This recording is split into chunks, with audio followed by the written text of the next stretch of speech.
2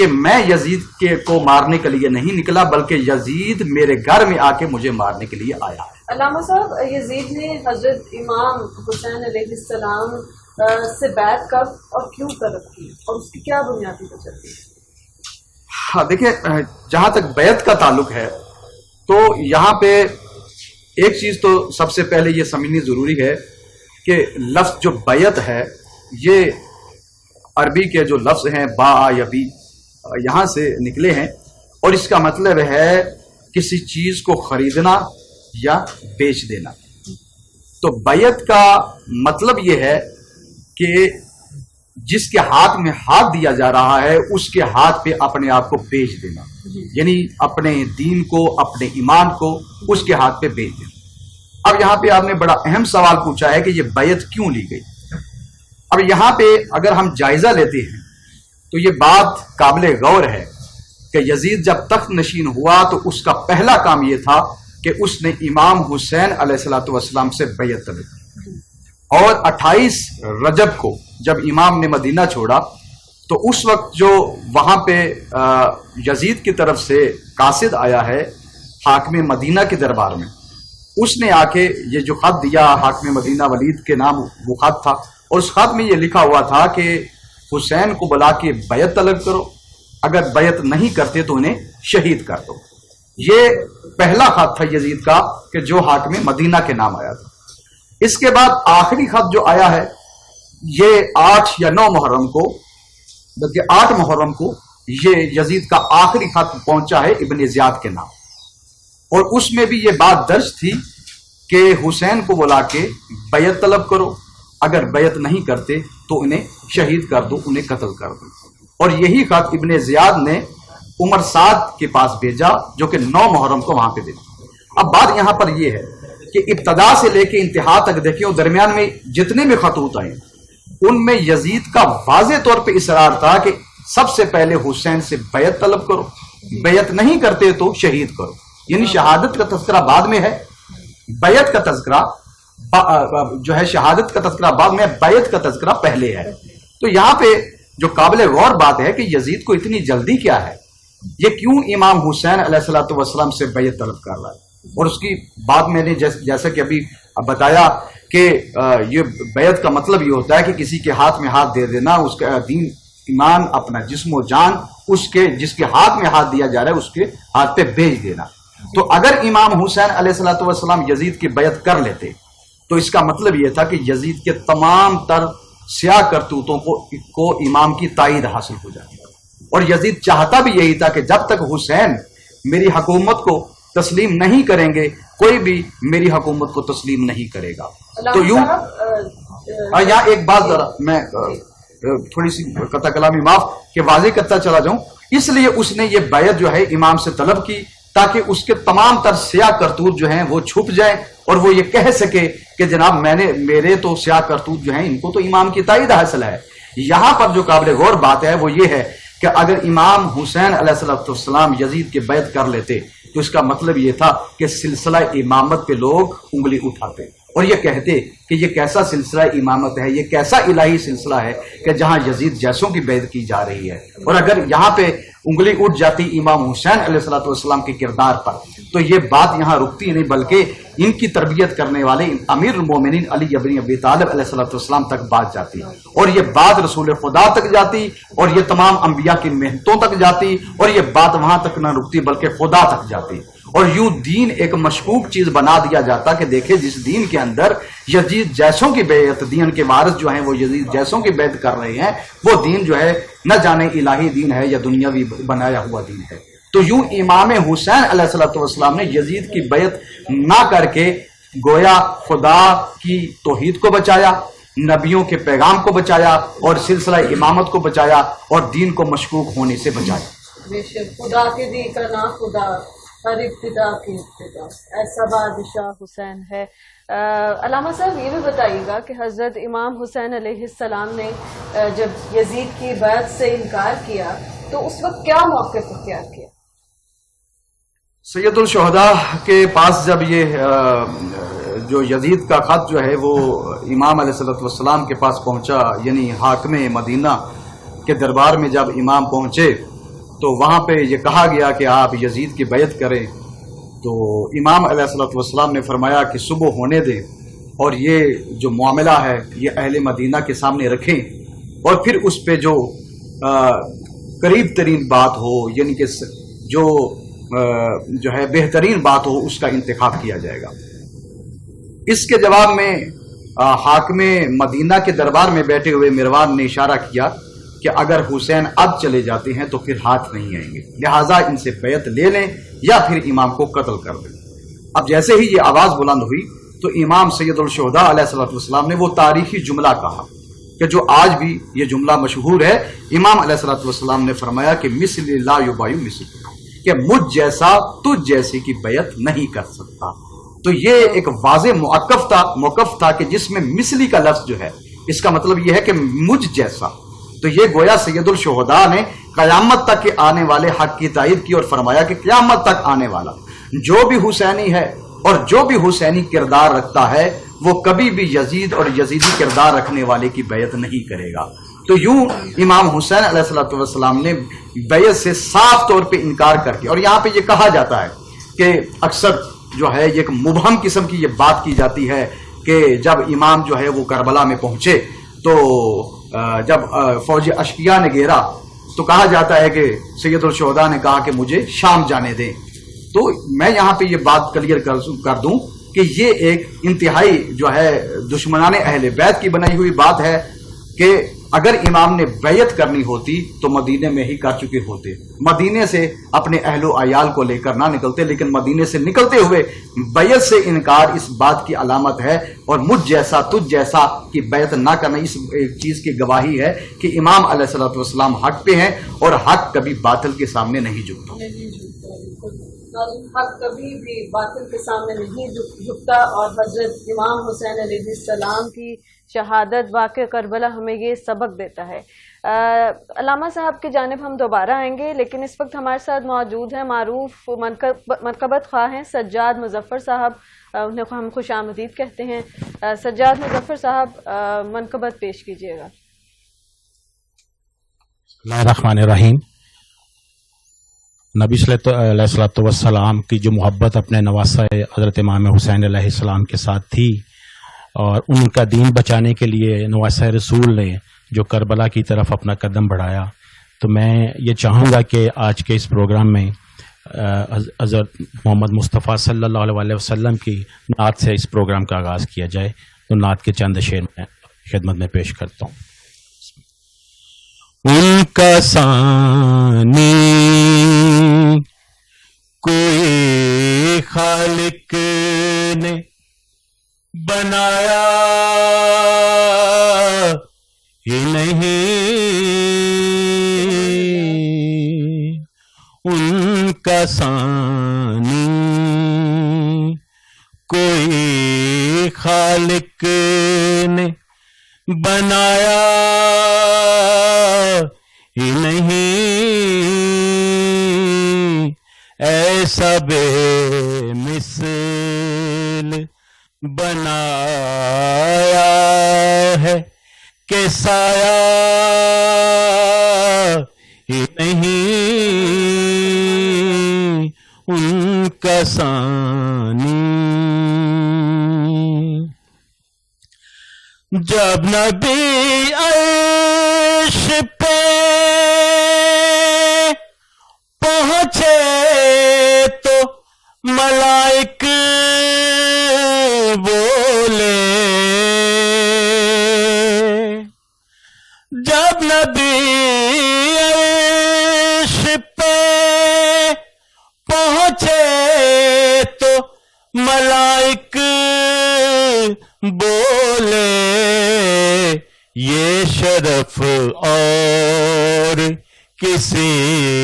نے کبھی پایا ہی نہیں، یہ شرف اور کسی نے کبھی پایا ہی نہیں، ان کا ثانی آج پھر طالبوں مطلوب میں وعدے ہوں گے، آج پھر طالبوں مطلوب میں وعدے ہوں گے، راز کی بات ہے غیروں کو بلایا ہی نہیں، سبحان اللہ۔ راز کی بات ہے غیروں کو بلایا ہی نہیں، ان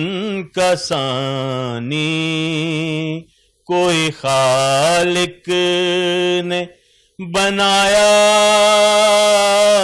ہی نہیں، ایسا بے مثل بنایا ہے کہ سایہ ہی نہیں، ان کا ثانی۔ سبحان اللہ۔ حدود طائر سدرہ حضور جانتے ہیں،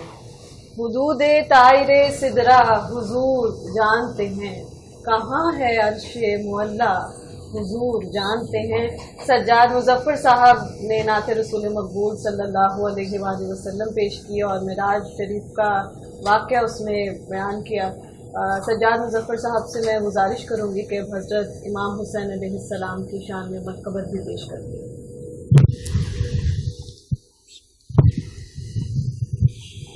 تجھے دیکھنا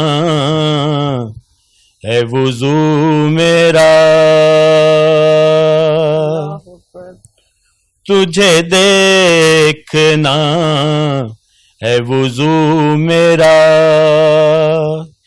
تیرا عشق میری نماز ہے، تو ہی بخش دیتا ہے شاہیاں، تو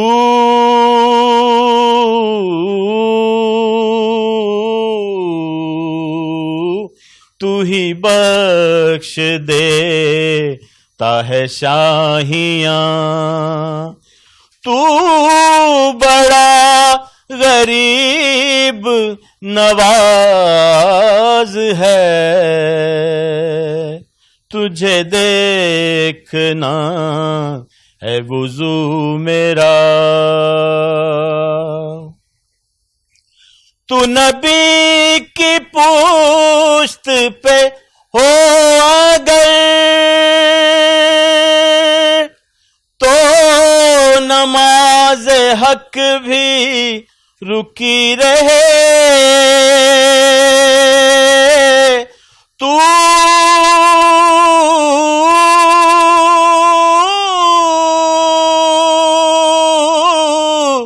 تو نبی کی پشت پہ ہو اگر تو نماز حق بھی رکی رہے، تو حسین ہے، تو حسین ہے، تو نماز کی بھی نماز ہے، تو ہی بخش دیتا ہے شاہیاں، تو نبی کے کاندھوں پہ ہو اگر تو خدا کی مرضی دکھائی دے،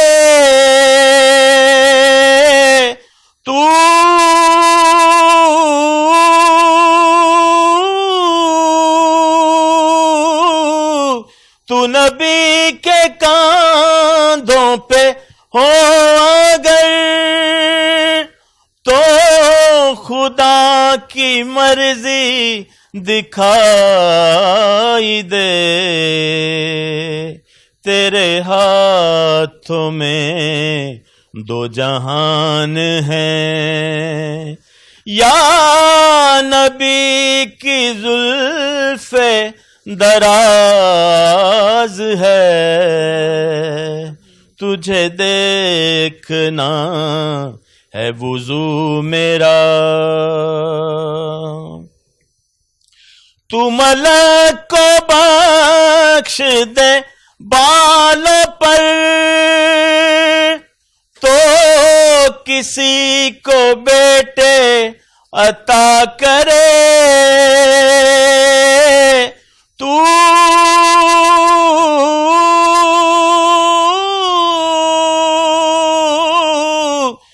ملک کو بخش دے بالوں پر، تو کسی کو بیٹے عطا کرے، تیرے بچپنے کی ضدوں پہ بھی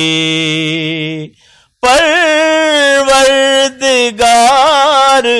کو ناز ہے، تجھے دیکھنا ہے وضو میرا، تیرا عشق میری نماز ہے، تو ہی بخش دیتا ہے شاہیاں، تو بڑا غریب نواز ہے، تجھے دیکھنا ہے وضو میرا۔ سبحان اللہ، تجھے دیکھنا ہے وضو میرا، اور عطا ان کی وراثت ہے، سخا ان کی وراثت ہے، عطا ان کی وراثت ہے، سخا ان کی وراثت ہے، علی کے ہیں یہ گھر والے، وفا ان کی وراثت ہے۔ سجاد مظفر صاحب ہمارے ساتھ موجود تھے، پرسوز آواز، خوبصورت آواز کے ساتھ انہوں نے نعت رسول مقبول صلی اللہ علیہ وآلہ وسلم اور منقبت پیش کیا۔ بہت شکریہ سجاد مظفر صاحب۔ ناظرین، اب ہم علامہ صاحب کی جانب دوبارہ جائیں گے۔ علامہ صاحب، میں آپ سے پوچھنا چاہتی ہوں، محرم الحرام کے مہینے کی فضیلت، اہمیت اور حرمت کیا ہے؟ ہمیں کیا پیغام دیتا ہے یہ وقت؟ بسم اللہ الرحمن الرحیم۔ دیکھیں، ماہ محرم الحرام یہ پہلے بھی حرمت کے مہینوں میں یہ شامل ہوتا تھا 61 ہجری سے پہلے، اور بعد میں اس کی حرمت اور بھی زیادہ واضح ہو جاتی ہے کہ اس ماہ محرم میں سید الشہداء مظلوم کربلا امام حسین علیہ السلام نے اپنے نانا کے دین کی بقا کے لیے اپنی جان کو اور اپنے اہل و عیال کے جو کربلا میں شہید ہوئے راہ خدا میں دیا، اور یوں اس ماہ مبارکہ کی عظمت جو ہے یہ بڑھ جاتی ہے، اور یہ مہینہ ہم سے اس بات کا تقاضا کرتا ہے کہ جہاں جہاں عزاداری امام حسین علیہ السلام ہو رہی ہے، اس عزاداری کو محض ایک رسم کے طور پہ نہ لیا جائے بلکہ عبادت سمجھ کے سر انجام دیا جائے، اور اگر ہم اس چیز کو عبادت سمجھ کے اور مقصد حسین کو سمجھ کے ادا کریں گے تو یقیناً اس سے ہمیں بہت کچھ حاصل ہوگا۔ یوں سمجھیے کہ اگر یہ امت مسلمہ جو ہے یہ اخلاقی طور پہ پورا سال جو ہے اگر ان میں کسی طرح کی کوئی کمی بیشی آتی ہے تو ان کو خدا کا شکر ادا کرنا چاہیے کہ خدا نے ان کو ایسا مہینہ عطا کیا ہے، جس طرح ماہ سیام ہے اسی طرح یہ ایک ایسا مہینہ عطا کیا ہے کہ جس مہینے میں تمام امت رسول کے لیے ایک بہت بڑا پیغام، ایک بہت بڑا میسج کربلا کی جنگ میں موجود ہے، سید الشہداء کی قربانی کی صورت میں موجود ہے۔ اور میں نے عرض کیا کہ کربلا کی جو عزاداری ہے، جو آج ہم عزاداری کر رہے ہیں، جہاں جہاں بغیر کسی تفریق مذہب و ملت کے میرا یہ پیغام ہے کہ عزاداری کو محض رسم نہ بنایا جائے، عزاداری سے سبق سیکھا جائے کہ سیدُ الشہداء کس ہدف کے لیے مدینہ سے نکلے تھے اور ان کا ہدف کیا تھا. یہاں ایک بڑی اہم بات جو ہے وہ میں آپ کے اس چینل کے توسط سے پہنچانا چاہوں گا، اور وہ بات یہ ہے کہ امام، اگر ہم اپنے آپ سے سوال کریں، یہ کوئی اتنی بڑی کوئی راکٹ سائنس نہیں ہے کہ ہم اپنے آپ سے یہ پوچھ نہ سکیں یا کسی سے پوچھنا پڑے یا کسی عالم کا سہارا لینا پڑے، بلکہ یہ بات ہر انسان جو ہے وہ اپنے آپ سے کر سکتا ہے. ہر مسلمان اپنے آپ سے یہ کر سکتا ہے کہ امام کس مقصد کے لیے مدینہ سے کربلا آئے. تو امام علیہ الصلوۃ والسلام جیسا کہ واضح ہے فرمایا کہ میں اپنے نانے کی امت کی اصلاح کے لیے نکل رہا ہوں. آپ دیکھ نہیں رہے، امام کا یہ فرمان تھا کہ آپ لوگ دیکھ نہیں رہے کہ جو ہے برائی سے روکنے والا کوئی نہیں اور اچھائی پر عمل کرنے والا یا اچھائی کا حکم دینے والا کوئی نہیں. تو اس مقصد کے لیے امام علیہ الصلوۃ والسلام رکے، اور اس کو اگر ہم مختصر ایک جملے میں بند کریں تو اس کا خلاصہ یہ ہوگا کہ سید الشہداء اپنے نانے کے دین کی شریعت کی بقا اور سلامتی کے لیے نکلے. اب یہاں سوال یہ بنتا ہے کہ اگر جو ہم عزاداری کر رہے ہیں تو ہمیں یہ دیکھنا ہوگا کہ جس دین کو، جس شریعت کو بچانے کے لیے سید الشہداء قربان ہوئے اور ان کے اہل و عیال قربان ہوئے، کیا وہ دین، وہ شریعت آج ہمارے گھروں میں موجود ہے؟ اگر تو وہ شریعت کیا ہے؟ ہم بڑی بڑی چیزیں، کوئی موٹی موٹی چیزیں لے لیتے ہیں. مثال کے طور پہ اگر ہم کہیں کہ شریعت رسول میں نماز ہے، روزہ ہے، حج ہے، زکوٰۃ ہے، خمس، جہاد اور دیگر چیزیں کہ حقوق العباد ہے، اور جھوٹ کا نہ بولنا ہے، چوری سے منع کرنا ہے، اور دیگر چیزیں جو اچھی چیزیں ہیں وہ تمام کی تمام شریعت رسول میں ہیں. تو اب یہاں سوال یہ ہے کہ پھر ہم اپنے آپ سے یہ سوال کریں کہ اگر تو نماز ہمارے گھر میں موجود ہے تو ہم شریعت حسین پہ عمل کر رہے ہیں، ہمیں عزاداری سید الشہداء برپا کرنے کا ثواب جو ہے یہ ڈبل حاصل ہوگا کہ ہم امام کے ہدف کے لیے جو ہے وہ کام کر رہے ہیں. اگر آپ چوری سے، ڈاکے سے، فریب سے، لوگوں کو تنگ کرنے سے، لوگوں پر ظلم کرنے سے بچتے ہیں تو اس کا مطلب یہ ہے کہ آپ سید الشہداء کا جو مقصد تھا اس مقصد کو لے کے آگے چل رہے ہیں. مگر اس کا الٹ یہ ہے کہ اگر آپ کے گھر میں نماز نہیں ہے، اذان کا وقت ہے اور آپ نماز نہیں پڑھ رہے، آپ لوگوں کو اچھائی کا حکم نہیں دیتے، آپ خود اچھے کام نہیں کرتے، برائیوں میں غرق ہیں، اور دوسری طرف آپ سید الشہداء کی عزاداری بھی برپا کریں، تو یقین جانیے یہ اپنے آپ سے دھوکا ہے. کیوں؟ اس لیے کہ جو ہے وہ جو ہدف تھا، جو مقصد تھا امام علیہ الصلوۃ والسلام کا، اس کو تو آپ پورا نہیں کر رہے. اس کو پہلے سمجھیے، اس کو اپنے آپ سے شروع کیجئے اور اس پہ پہلے خود عمل کیجئے، اور بعد میں جو ہے آپ سید الشہداء کی جب عزاداری کو مقصد حسین سمجھ کے جو برپا کریں گے تو یقین جانیے کہ اس سے آپ کی نسلیں، بلکہ لوگوں کو بھی فائدہ ہوگا، آپ کی نسلوں کو بھی فائدہ ہوگا. علامہ صاحب، آپ نے اس سے پہلے بات کی تھی کہ تاریخ میں بہت سی جنگیں لڑی تھی، لیکن یہ جنگ جو تھی حق اور باطل کی جنگ تھی. آج بھی یزیدی کردار موجود ہے، ہم حسینی کس طرح سے بن سکتے ہیں؟ جی دیکھیے، یزیدی، یہ دو قوتیں حق اور باطل یہ ہر دور میں رہی ہیں، اور حق نے کبھی باطل کی اتباع نہیں کی. آپ دیکھیں کہ وہ جو شہید کرنے والے تھے سید الشہداء کو، یہ کون لوگ تھے؟ یہ کوئی کافر تھے یا کوئی مشرک تھے یا کسی اور مذہب پہ عمل کرنے والے تھے؟ وہ مسلمان تھے. اب سوال یہ ہے کہ اگر یہ لوگ، کیا یہ جو قتل کرنے والے ہیں، سید الشہداء کو شہید کرنے والے ہیں، کیا ان لوگوں کو جنت نہیں چاہیے تھا؟ اگر ہم یہ کہیں کہ ان کو جنت چاہیے تھی تو پھر انہوں نے جنت کے وارث کو مارا کیوں؟ اور اگر ان کو جنت نہیں چاہیے تھی تو پھر ان لوگوں نے یہ مسلمان کلمہ پڑھ کے مسلمان کیوں ہوئے؟ کافر ہی رہتے. کم از کم ہم یہ تو کہہ سکتے کہ امام حسین علیہ الصلوۃ والسلام کو شہید کرنے والے کافر تھے، مسلمان نہیں تھے. مگر المیہ یہ ہے کہ امام علیہ الصلوۃ والسلام کو شہید کرنے والے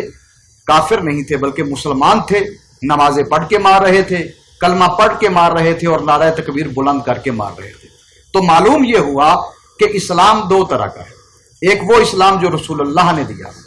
اور ایک وہ اسلام کہ جو یزید چاہتا تھا کہ یہ نافذ ہو جائے. اور وہ یزید جو ہے اس اسلام کو ایک مبہم دین بنانا چاہتا تھا، اپنی مرضی کے مطابق اس کو ڈالنا چاہتا تھا. مگر سید الشہداء یہ چاہتے تھے کہ یہ دین ویسے ہی رہے، ایز اٹ رہے، کہ جیسے ہمارے نانا رسول خدا لے کے آئے ہیں اور قیامت تک ایسے ہی چلے۔ تو یہاں پہ یہ دو طرح کے لوگ اس دور میں بھی تھے، اور اس کے بعد میں آپ آج کے دور میں دیکھ لیجئے کہ آج کے دور میں بھی یہی ہے کہ جیسے ہی محرم الحرام کے ایام شروع ہوتے ہیں تو ایک طبقہ سید الشہداء کا ذکر مناتا ہے، اور دوسرے طبقے کی، ایک طبقہ میں نام نہیں لے رہا، جنرل بات کر رہا ہوں، کہ یہ کوشش ہوتی ہے کہ اس ذکر کو روکا جائے۔ اب یہاں سوال یہ ہے کہ یہ جو روکنے والے ہیں، آپ میڈیا کے توسط سے آپ سب لوگ جانتے ہیں کہ یہ کون لوگ ہیں۔ یہ کوئی کافر نہیں ہے، یہ کوئی مشرک نہیں ہے کہ جو باہر سے آ کے اس ذکر کو روکتے ہیں۔ ہم یہ پاکستان میں رہنے والے ہیں۔ اکثر میں یہ مثال دیتا ہوں کہ اگر کسی گلی محلے میں کوئی ناچ گانے کا فنکشن ہو تو اس فنکشن کو روکنے کے لیے کوئی نہیں آتا، اس میں سب انٹرٹین ہو رہے ہوتے ہیں اور سب ہلا گلا میں اس شامل ہو رہے ہوتے ہیں۔ تو کیا وجہ ہے کہ سید الشہداء کا ذکر اگر اس کی مجلس رکھ لی جاتی ہے تو جو ہے یہی جو لوگ ہیں یہ روکنے کے لیے آ جاتے ہیں۔ تو یہ اپنے آپ سے یہ سوال کرنا ہوگا کہ ہم کس دین پہ ہیں اور کس نہج پہ ہیں، کس رستے پہ ہیں، اور کس منہ سے ہم سید الشہداء سے بروز محشر جنت کا سوال کریں گے۔ تو سید الشہداء کی عزاداری ضرور کیجئے، اپنے جذبات کا، دوسرے لوگوں کے جذبات کا احترام کیجئے، ان کے عقائد کا احترام کیجئے، میسج کو پہنچائیے اچھے طریقے سے، کیونکہ قرآن بھی یہ کہتا ہے کہ جو ہے وہ بات کو احسن طریقے سے پہنچاؤ، بجائے یہ کہ آپ گالم گلوچ کریں یا ایسی زبان استعمال کریں کہ کسی کو ٹھیس پہنچے، کسی کی دل آزاری ہو۔ آپ اچھے انداز سے پہنچائیے، مدلل طریقے سے سید الشہداء کے پیغام کو عام کریں۔ تو سید الشہداء کی قربانی میں اتنا اثر ہے کہ اگر اس کو اچھے طریقے سے بیان کیا جائے، دنیا کے سامنے لایا جائے، تو یہ ہو ہی نہیں سکتا کہ کوئی ایسا انسان دنیا میں پیدا ہی نہیں ہوا کہ جو سید الشہداء کے ذکر سے متاثر نہ ہو۔ علامہ صاحب سے آخری سوال میں ہوں گے، اس کے بعد سجاد صاحب کی جانب جائیں گے۔ آج عالمی منظر نامے کو ہم دیکھتے ہیں تو فلسطینی ہمارے بہن بھائی کتنے ہی سالوں سے مشکل میں ہیں۔ اس صورتحال میں ہمیں محرم الحرام سے، واقعہ کربلا سے امت مسلمہ کو کیا انسپریشن لینی چاہیے؟ اپنے مسلمان بہن بھائیوں کے لیے کیا کرنا چاہیے؟ دیکھیے، یہ کربلا میں امام حسین علیہ السلام کی جو قربانی ہے، ہم بار بار اسی چیز پہ جاتے ہیں کہ اسی پوائنٹ پہ جاتے ہیں، اور یہ جو 61 ہجری کا یہ جو پوائنٹ ہے یہ قیامت تک کے لیے قائم ہو گیا، اور جو ہم نے درس لینا ہے، جو ہم نے پیغام لینا ہے، وہ اسی پوائنٹ پہ جا کے لینا ہے۔ اور یہاں ہم نے دیکھنا ہے کہ جس طرح سید الشہداء حق و باطل کے سامنے ڈٹے رہے، یہ مسلمانوں کے لیے پیغام ہے کہ جو ہے جب بھی کسی مسلمان پہ ظلم ہو تو پھر خاموش نہ بیٹھے، بلکہ جو جس طرح کے رسول اللہ صلی اللہ علیہ وآلہ وسلم کی حدیث مبارکہ بھی ہے کہ آپ فرماتے ہیں کہ مسلمان ایک جسم کی مانند ہے، جسم کے کسی ایک حصے میں درد ہو تو پورے کا پورا جسم بے تاب ہو جاتا ہے، پورے کے پورے جسم میں درد محسوس ہوتی ہے۔ تو آج اگر ہمارے یہ مسلمان بھائی فلسطین، جیسا کہ آپ نے ذکر کیا، فلسطین میں یا کشمیر میں یا دنیا کے کسی اور خطے میں مسلمانوں پہ ظلم ہو رہا ہے، تو ہمیں چاہیے کہ جب یہود و نصارہ اکٹھے ہیں تو ہم مسلمان اکٹھے کیوں نہیں ہو سکتے؟ امام راحل امام خمینی کا ایک بڑا پیغام تھا، اور وہ پیغام آج بھی دنیا میں مشہور ہے، وہ دیا جاتا ہے۔ وہ فرماتے تھے کہ تم مسلمان جو ہے یہ آپس میں لڑائی جھگڑا کر رہے ہو کہ تم نے ہاتھ کہاں پہ باندھنے ہیں، ہاتھ یہاں باندھنے ہیں، یہاں باندھنے ہیں، یہاں، یا کھول کے نماز پڑھنی ہے۔ ذرا ان جھگڑوں سے نکل کے باہر دیکھیے کہ یہود و نصارہ تو یہ سوچ رہے ہیں کہ مسلمانوں کے ہاتھوں کو کاٹنا کس طرح ہے، تو وہ یہود و نصارہ جو ہیں وہ اکٹھے ہو کر ہمارے ہاتھوں کو کاٹنے پہ تلے ہیں، مگر ہم آپس کے جھگڑوں میں فرقہ پرستی میں پڑے ہوئے ہیں اور ہم اس سے باہر نکلنے کے لیے تیار نہیں ہیں۔ ہاں، رسول اللہ صلی اللہ علیہ وآلہ وسلم کے دین میں فرقہ پرستی تو ہے نہیں۔ اب یہاں پہ اب یہ مت سوچئے گا کہ ایران میں شہید ہو رہا ہے تو وہ شیعہ ہے، یا لبنان میں شہید ہو رہا ہے تو وہ سنی ہے، یا فلسطین میں سنی ہے۔ نہیں، شیعہ سنی سی تفریق سے اوپر ہو کے سوچئے، اور تمام علماء کو یہ اس بات پہ کام کرنا چاہیے کہ وہ دنیا کے سامنے اس پیغام کو، اپنی عوام کے سامنے، سادہ لو عوام کے سامنے اس پیغام کو رکھیں اور سمجھائیں کہ بحیثیت مسلمان ہم سب ایک ہیں۔ ہمارے فروعی اختلافات اپنی جگہ پہ، مگر دنیا کے کسی بھی خطے میں اگر کسی مسلمان پہ ظلم ہوتا ہے تو اس کا مطلب یہ ہے کہ اگر ہم خاموش بیٹھے ہیں تو ہم بھی اس ظلم میں شریک ہیں، اور اگر ہم ان کی مدد کے لیے آتے ہیں تو یہ وہی کربلا کا پیغام ہے، سید الشہداء کا پیغام ہے کہ ظلم ہوتا ہوا دیکھ کے خاموش رہنا ایک بہت بڑا گناہ کبیرہ ہے. ظلم ہوتا ہوا دیکھو تو فوراً اس ظلم کو ختم کرنے کے لیے اپنی زبان استعمال کرو, اپنے ہاتھ استعمال کرو, اور اپنی جان بھی قربان کرنی پڑے تو جان بھی قربان کر دو. بے شک بے شک. علامہ سجاد کے صاحب نے اتنا خوبصورت بیان دیا, اور بے شک اسی طرح ہے کہ جب کسی بھی برائی کو دیکھا جائے تو ہاتھ سے روکا جائے نہیں, سب تو زبان سے روکا جائے, اور سب سے کمزور تر درجہ یہ ہے کہ اس کو دل میں برا جانا جائے. ناظرین اب دوبارہ جائیں گے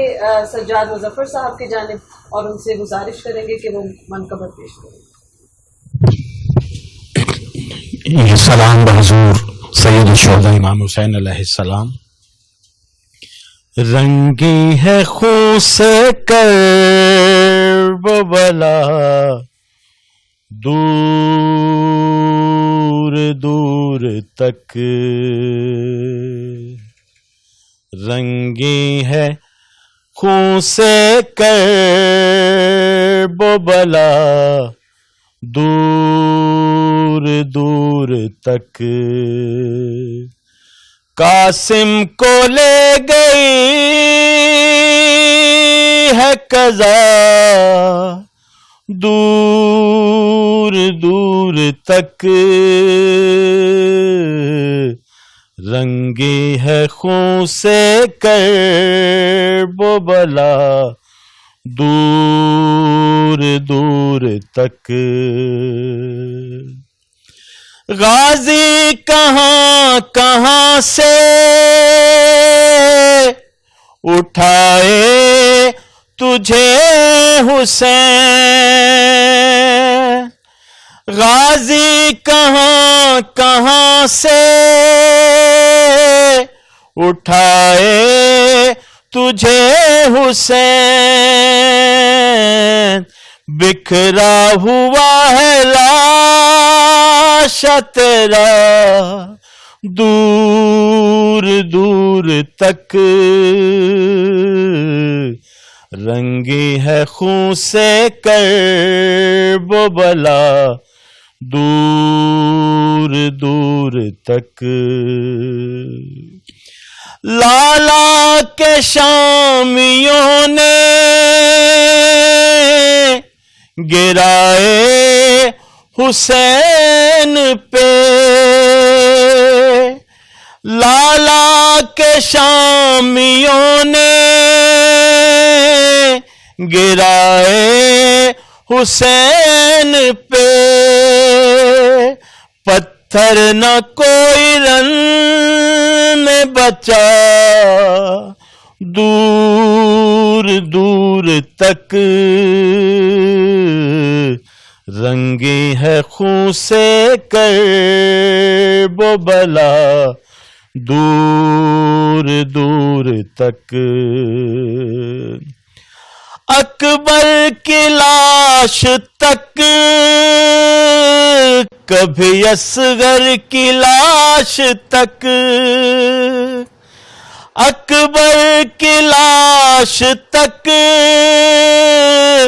کبھی اصغر کی لاش تک, شبیر کونیوں پہ جلا, دور دور تک رنگی ہے خون سے کرب بلا, دور دور تک. چلتا تھا شمر بالوں سے تھامے سرے حسین, چلتا تھا شمر بالوں سے تھامے سرے حسین, گردن سے خون بہتا گیا, دور دور تک رنگی ہے خون سے کرب بلا, دور دور تک. قاسم کو لے گئی ہے قضا, دور دور تک رنگی ہے خون سے کرب و بلا،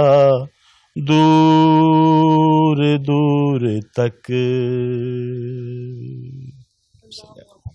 آیا نہ ہوگا اس طرح رنگو شباب ریت پر، آیا نہ ہوگا اس طرح رنگو شباب ریت پر. گلشن فاطمہ کے تھے سارے گلاب ریت پر. پیاسا حسین کو کہوں اتنا تو بے ادب، پیاسا حسین کو کہوں اتنا تو بے ادب نہیں. لمسے لبے حسین کو ترسا ہے آب ریت پر، لمسے لبے حسین کو ترسا ہے آب ریت پر. سجاد صاحب کی پرسوز آواز نے ماحول کو یقیناً غمزدہ کر دیا ہے، اور واقعہ کربلا جو داستان حضرت امام حسین علیہ السلام ہے وہ ہمیں ہر مسلمان کو غمزدہ کر دیتی ہے. ابھی کچھ وقت باقی ہے اور کچھ سوال دوبارہ سے میں چاہوں گی علامہ صاحب سے لے لوں، اور علامہ صاحب سے میں یہ اہم سوال کرنا چاہتی ہوں کہ سفیر حسین علیہ السلام حضرت امیر مسلم کوفہ کب گئے اور ان کے جانے کی وجوہات کیا تھی؟ بسم اللہ الرحمن الرحیم. سفیر حسین جناب مسلم ابن عقیل یہ سید الشہداء امام حسین علیہ السلام کے چچا زاد بھائی تھے، اور آپ نے ان کو کوفہ بھیجا اپنا سفیر بنا کر، اور آپ 15 رمضان المبارک کوفہ پہنچے اور سید الشہداء کا پیغام کوفہ والوں تک پہنچایا. اور یہ اس وجہ سے امام علیہ السلام نے جناب مسلم کو کوفہ میں بھیجا، کیونکہ کوفہ والوں نے بہت زیادہ خطوط لکھے، اور ان خطوط میں اس بات کا اصرار کیا کہ ہم بغیر امام کے ہیں اور بغیر کسی رہبر کے ہیں، آپ آئیے اور ہماری رہبری کیجیے. ہم آپ کی معیت میں جو ہے یزید سے جنگ کریں گے، اور یزید جیسے ظالم فاسق اور فاجر سے اس حکومت کو چھینیں گے. اس کے جواب میں سید الشہداء نے چونکہ الہی طور پہ تو جانتے تھے کہ معاملہ کیا ہے، مگر پھر بھی حجت تمام کرنے کے لیے جناب مسلم ابن عقیل کو کوفے بھیجے. اگر امام حسین علیہ السلام جناب مسلم کو کوفے نہ بھیجتے تو ہو سکتا ہے کہ یہ لوگ کہتے کہ ہم نے تو بڑی کوشش کی تھی، ہم نے بڑے خطوط لکھے تھے، مگر ہماری مدد کے لیے یا ہمارے پاس امام تشریف نہیں لائے. تو امام نے حجت تمام کرنے کے لیے جناب مسلم کو بھیجا، اور جناب مسلم سے پہلے بھی سفیر جا چکے تھے جناب قیس ابن مسہر. تو جیسے ہی یہ جناب مسلم کوفہ پہنچے تو وہاں پر ایک بڑی تعداد، روایات میں ہے تقریباً 15,000 سے 18,000 لوگ جناب مسلم کی آواز پہ لبیک کہتے ہوئے جناب کے سامنے حاضر ہوئے. اور یہ سارے لوگ وہ تھے کہ جن کے پاس تلواریں تھیں، اور یہ تلواروں سے لیس اور امام حسین علیہ السلام کی مدد کے لیے آمادہ تھے. مگر یہاں یہ بات یاد رکھیے کہ ان کے پاس تلواریں تو تھیں، مگر وہ ہاتھ نہیں تھے کہ جو ان تلواروں کو چلا سکتے. ان کے پاس دل تو تھے، مگر دل میں وہ جرات نہیں تھی کہ یہ سید الشہداء کا ساتھ دے سکتے. اور یہاں پہ ابن زیاد جو ہے یہ کوفہ کے دارالامارہ میں پہنچا،